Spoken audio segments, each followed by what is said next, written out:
नमस्कार मित्रों, construction and vastu consultant channel में आपका स्वागत है।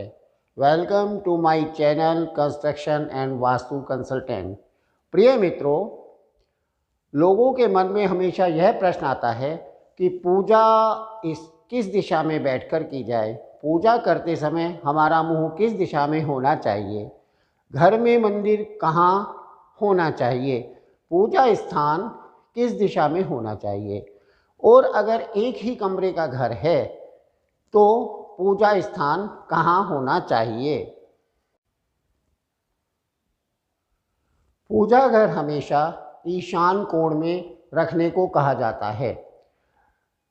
विद्वान लोगों के द्वारा और हमारे बुजुर्गों के द्वारा आपने ये सुना भी होगा। आइए इसके पीछे के कारणों को जान लेते हैं। भाइयों, पूजा घर कहाँ बनाना है यह वास्तुशास्त्र का विषय है, और मनुष्य का भाग्य, मनुष्य की आर्थिक स्थिति, मनुष्य का स्टेटस, मनुष्य का रहन सहन, यह 9 ग्रहों पर आधारित ज्योतिष का विषय है। परंतु वास्तु, ज्योतिष और 9 ग्रह तीनों एक दूसरे से जुड़े हुए हैं। ज्योतिष में आपकी कुंडली का लगन पूर्व दिशा मानी जाती है।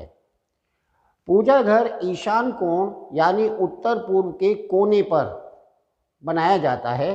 पूजा घर के लिए सबसे सही स्थान ईशान कोण बताया गया है, यानी उत्तर पूर्व में ही पूजा का स्थान या मंदिर बनाया जाना चाहिए। कुंडली में ईशान कोण की तुलना दूसरे और तीसरे भाव के मध्य भाग से की जाती है। दूसरा भाग कुटुंब का भाव होता है, संचित धन का भाव होता है, बेसिक एजुकेशन और बेसिक स्किल्स का भाव होता है, तथा दूसरे भाव से ही वाणी का भी संचालन किया जाता है। यानी ये कहें कि दूसरे भाव के प्रताप से ही मनुष्य की वाणी का मूल्यांकन किया जाता है। अगर दूसरा भाव ठीक है तो आपके जीवन में बेसिक एजुकेशन, बेसिक स्किल्स और संचित धन अच्छा रहेगा, और साथ ही आपकी वाणी भी प्रभावशाली रहेगी। ये सब कुंडली के प्रताप से और ज्योतिष के हिसाब से कहा जाता है। कुंडली का तीसरा भाव बुद्धि, पराक्रम, लेखन, कम दूरी की यात्रा व मेहनत और कार्य कुशलता का माना जाता है। इसे भाई बहनों का घर भी कहते हैं। भाइयों, वास्तुशास्त्र के अनुसार ईशान कोण के स्वामी गुरु होते हैं, अर्थात इस स्थान पर गुरु का प्रभाव रहता है। गुरु ग्रह भारी, स्थिर ज्ञान व सर्वोच्च ज्ञानी माने जाते हैं। हमारे जीवन पर गुरु की महिमा का अत्यधिक प्रभाव पड़ता है। भाइयों, शास्त्रों में भी कहा गया है, गुरुर ब्रह्मा गुरुर विष्णु गुरुर्देवो महेश्वरा गुरु साक्षात पर ब्रह्म तस्मै श्री गुरुवे नमः। हमारे संतों ने भी कहा है कि गुरु गोविंद दोहु खड़े काके लागो पाए, बलिहारी गुरु आपने गोविंद दियो बताए। अगर हमारे घर का ईशान कोण, ईशान दिशा स्वच्छ है, सुंदर है, सुगंधित है और पवित्र है, तो हमारे घर में कभी कोई परेशानी या दिक्कत नहीं आएगी। और घर का ईशान कोण स्ट्रॉन्ग रहने से पैसे की आमद, पैसे के आने की के रास्ते भी खुलते हैं। अगर हमारे घर का ईशान कोण दूषित है तो हमारे परिवार के सदस्य एक मत नहीं हो पाएंगे, विचारों में हमेशा मतभेद रहेगा, आपसी क्लेश और परिवार में कलह का वातावरण बना रहेगा। आप चारों ओर से खुद को घिरा हुआ महसूस करेंगे। आप सोचेंगे कि मैं कैसे निकलूं, मैं चारों तरफ से घिरा हूं, एक परेशानी दूर दूर करता हूँ तो दूसरी खड़ी हो जाती है, तीसरी खड़ी हो जाती है, दूसरी तीसरी परेशानी ठीक करता हूँ तो चौथी खड़ी हो जाती है। आप हमेशा अवसाद और क्रोध के गिरफ्त में रहेंगे। आप हमेशा, आपके ऊपर हमेशा क्रोध हावी रहेगा और बहुत गुस्सा आने लगेगा, हमेशा डिप्रेशन में रहने लगेंगे। हमेशा डिप्रेशन में रहने से आपको ऐसा फील होगा कि हमारे यहाँ पता नहीं क्या हो गया है। लेकिन भाइयों, अगर ऐसा होता है तो आप ये सोचिए कि आपके घर का ईशान कोण दूषित है, आप उसका वास्तु दोष दूर कराएं और वहाँ पर शुद्धता, पवित्रता, स्वच्छता, सफाई और भगवान का भजन पूजन नियमित करते रहें। सुगंधित धूप अगरबत्ती जलाएं, ईश्वर की फ़ोटो रखें, हनुमान जी की फ़ोटो रखें, माता दुर्गा की फ़ोटो रखें। आइए भाइयों, इसके अलावा हम ईशान कोण को साइंटिफिक नज़रिए से भी देख लेते हैं। इसमें ज्योतिष का कोई रोल नहीं है। पहले लोग खुले घरों में रहते थे भाइयों, आजकल हम लोग घनी आबादी वाले शहरों में रहते हैं, जहाँ पर सूरज की रोशनी को रुकावट डालने के लिए अनेकों बिल्डिंगें बनी हुई हैं। पुराने ज़माने में रोशनी का साधन या तो सूरज होता था या दीपक होता था। ऐसी स्थिति में सुरक्षा रखना एक चैलेंजिंग जॉब होता था, स्वच्छता रखना एक चैलेंजिंग जॉब होता था, वातावरण से दुर्गंध को भगाना एक चैलेंजिंग जॉब होता था। सूरज पूर्व में उदय होता है और उस समय सूरज की रोशनी और ऊष्मा घर के अंदर पूर्व दिशा से प्रवेश करती थी, क्योंकि प्रायः सब लोग अपना घर पूर्वमुखी बनाने का प्रयास करते थे, जिसके कारण बैक्टीरिया और वायरस का खात्मा होता रहता था। ईशान कोण या दिशा पर सूरज की रोशनी 9, 10, 11 बजे तक पड़ती है। धीरे धीरे सूरज दक्षिण दिशा से होते हुए पश्चिम दिशा की ओर अग्रसर होता है और पश्चिम की दिशा की ओर जाकर पश्चिम दिशा में अस्त हो जाता है। इससे दिन में 11-12 बजे के बाद दक्षिण दिशा की दीवार तपने लगती है और वहाँ गर्म माहौल हो जाता है। इसलिए वास्तुशास्त्र में कहा गया है कि दक्षिण पश्चिम कोने में बुजुर्ग लोगों का कमरा बनाना अच्छा रहता है, क्योंकि वहाँ गर्मी रहती है, गर्म रहता है। भाइयों, इस प्रकार पूरब से दक्षिण दिशा होते हुए सूरज 2-3 बजे तक पश्चिम दिशा की ओर बढ़ जाता है और 2-3 बजे के बाद भवन की पश्चिम दीवार से रोशनी आनी शुरू हो जाती है। इसलिए मेहमानों का कमरा उत्तर पश्चिम या पश्चिम उत्तर पर बनाया जाता है, ताकि उस कमरे में, मेहमानों के कमरे में अधिक देर तक, देर शाम तक रोशनी रहती है। उत्तर की दीवार पर कोई रोशनी नहीं पड़ती। पश्चिम दिशा में सूर्य शाम को अस्त हो जाता है सायंकाल में, और उसके बाद में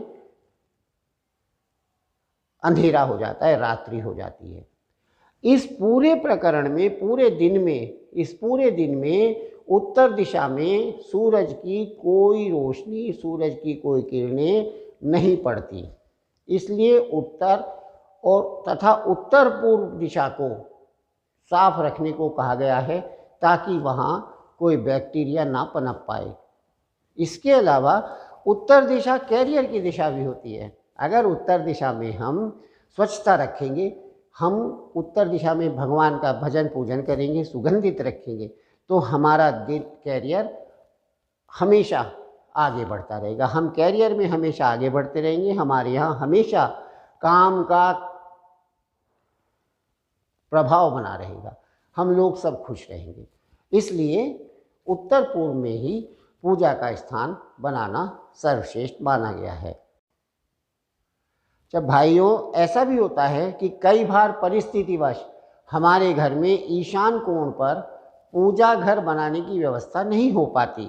तो ऐसी स्थिति में विकल्प के रूप में हम पूर्व दिशा में पूजा का स्थान या मंदिर बना सकते हैं, परंतु इस बात का विशेष ध्यान रखा जाए कि हम उस स्थान से दक्षिण दिशा की ओर ना चले जाएं।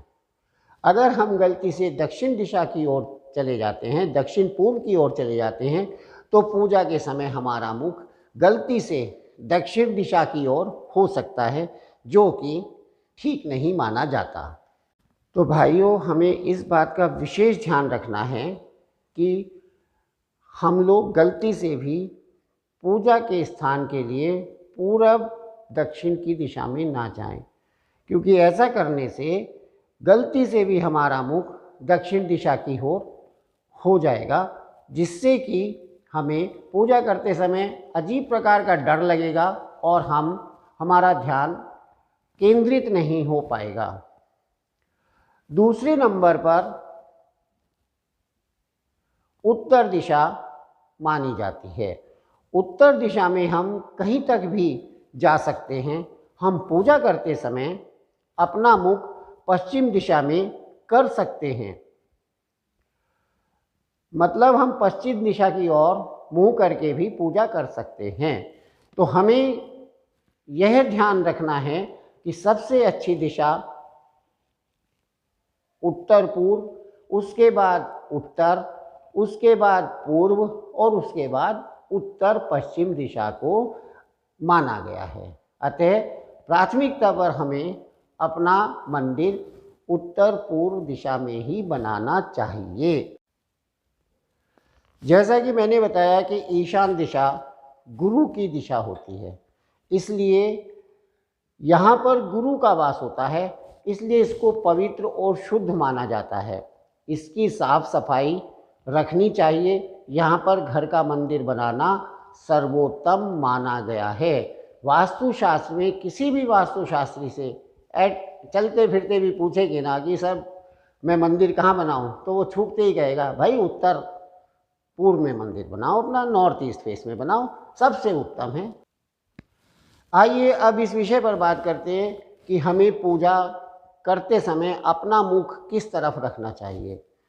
तो ये बात सर्वविदित है कि अगर हम उत्तर पूर्व में मंदिर बनाएंगे तो हमें अपना मुख पूर्व की दिशा में रखना चाहिए या उत्तर की दिशा में रखना चाहिए। किसी विशेष परिस्थिति में हम पश्चिम दिशा में भी अपना मुख कर सकते हैं। यह कोई हार्ड फास्ट रूल नहीं है कि हमें जिधर भगवान का मुंह है उसके विपरीत ही अपना मुंह रखें या भगवान की मूर्ति के सामने हम बैठें। अगर हम मंत्र जाप कर रहे हैं, भगवान हमारे राइट हैंड पे भगवान की फ़ोटो है, हम अपनी माला जप सकते हैं, हमारा मुख हम पूर्व दिशा में रख सकते हैं, कोई इशू नहीं है। तो इसलिए हर चीज़ को बहुत अधिक गहराई से नहीं सोचना चाहिए, बाल की खाल नहीं निकालनी चाहिए। स्वच्छ मन से भगवान का नाम लेके जहाँ आपको अच्छा फील हो, उत्तर पूर्व, पूर्व, उत्तर पूर्व या उत्तर पश्चिम दिशा में आप मंदिर की स्थापना करें, भगवान का नाम लें और उस स्थान को, उस दिशा को पूरी की पूरी स्वच्छ और साफ हमेशा रखें। भाइयों, विशेष परिस्थितियों में हम पश्चिम की ओर मुँह करके भी पूजा कर सकते हैं, परंतु इस बात का ध्यान रखें कि दक्षिण पूर्व, दक्षिण या दक्षिण पश्चिम की तरफ मुँह करके पूजा नहीं करनी चाहिए। अगर हम उत्तर की तरफ मुँह करके पूजा करते हैं तो भगवान का मुख दक्षिण की ओर होता है, किंतु इससे भगवान को कोई फर्क नहीं पड़ता, क्योंकि वो तो भगवान हैं। भगवान जिधर भी देख लेंगे उधर अपने आप ही सब कुछ अच्छा हो जाएगा। साउथ इंडिया में कई मंदिरों के मुख पूर्व में हैं, कई मंदिरों में रखी मूर्तियों और भगवान का मुंह पूर्व की दिशा में है। जब हम वहाँ पूजा करते हैं तो हमारा मुंह पश्चिम दिशा को हो जाता है। लेकिन वास्तुशास्त्र मंदिरों के लिए यह वास्तुशास्त्र में उचित है, मंदिरों के लिए यह वास्तुशास्त्र ठीक है, किंतु घर के मंदिर के लिए यह वास्तुशास्त्र लागू नहीं होता। तो भाइयों, इस बात का विशेष ध्यान रखना है हमको कि नैऋत्य कोण में यानी दक्षिण पश्चिम में भूल कर भी पूजा स्थान या घर का मंदिर नहीं बनाना चाहिए। यह स्थान बिल्कुल उसी तरह दुख देता है, उसी तरह कष्ट देता है जैसे आपकी कुंडली में गुरु चांडाल योग दुख देता है, क्योंकि ये दिशा राहु की दिशा है और पूजा का स्थान गुरु का स्थान माना जाता है। तो गुरु जब राहु के स्थान में चला जाता है तो जीवन में अतुल्य कष्ट और परेशानियां आनी शुरू हो जाती हैं और कई बार तो लोग तरक्की ही नहीं कर पाते। उनका सबसे बड़ा कारण ये है कि आपका पूजा घर दक्षिण पश्चिम में है या पूरब पश्चिम में है, पूरब दक्षिण में है, सॉरी पूरब पश्चिम नहीं, पूरब दक्षिण में है। अब हम ये मानते हैं कि हमें प्राथमिकता पर अपना मंदिर उत्तर पूर्व दिशा में, उत्तर पूर्व कोण में या उत्तर दिशा में या उत्तर पश्चिम दिशा में बनाएंगे तो यह एक अच्छा पूजा स्थान माना जाएगा। शास्त्र के अनुसार इसे बनाने से हम लोगों को अच्छा सुख प्राप्त होगा परिवार में, घर में, गृहस्थी में। इसके अलावा भाइयों ये बात भी ध्यान रखनी है कि मंदिर में भगवान का मुंह हमेशा खुला रहना चाहिए। कई बार ऐसा होता है फूल मालाएं चढ़ा रही हैं, बहुत सारे कपड़े लगा रहे हैं, कपड़े पहना रहे हैं भगवान को, फूल मालाएं चढ़ाए तो भगवान का मुंह ढक जाता है। अब हमें जो है वो मुंह नहीं ढकना चाहिए। दूसरा, इस बात का विशेष ध्यान रखें कि कोई बाहर से आने वाला आदमी या बाहर जाने वाला आदमी या बाहर जाता हुआ आदमी हमारे मंदिर में भगवान के दर्शन ना कर पाए या हमारे मंदिर पर उसकी नज़र या दृष्टि नहीं पड़नी चाहिए।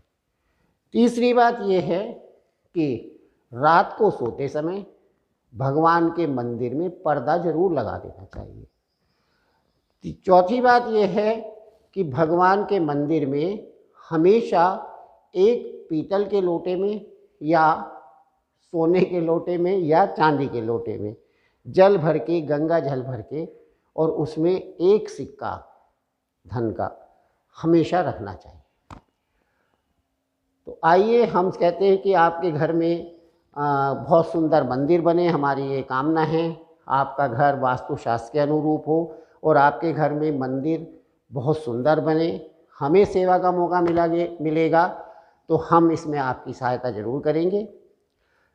इसके अलावा आपको अपना घर का वास्तु दोष दिखवाना है, अपने घर की वास्तु दशा दिखवानी है, अपने घर में वास्तु का कोई उपाय कराना है तो हमारे डिस्क्रिप्शन में दिए गए नंबरों पर संपर्क करें।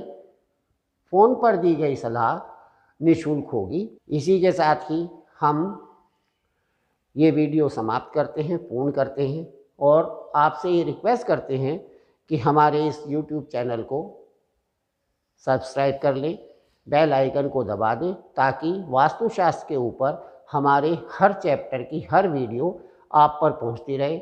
अगर कोई संशय फिर भी रहता है आपको तो कमेंट में लिखकर हमें बताएं या हमारे व्हाट्सएप नंबर पर और हमारे डायरेक्ट कॉलिंग नंबर पर आप संपर्क कर सकते हैं। फ़ोन पर संपर्क करने का कोई शुल्क नहीं है, ना ही कोई वेटिंग लिस्ट होगी। हाँ, अगर आपको विज़िट कराना है तो आपको पहले से अपॉइंटमेंट लेना होगा। इसके साथ ही हम आपके उज्जवल भविष्य की कामना करते हैं, आपके सुंदर घर की कामना करते हैं, आपके ऊपर ईश्वर की कृपा सदैव बनी रहे, यही हम कामना करते हैं। Thank you very much. Thank you for watching my video. Good luck.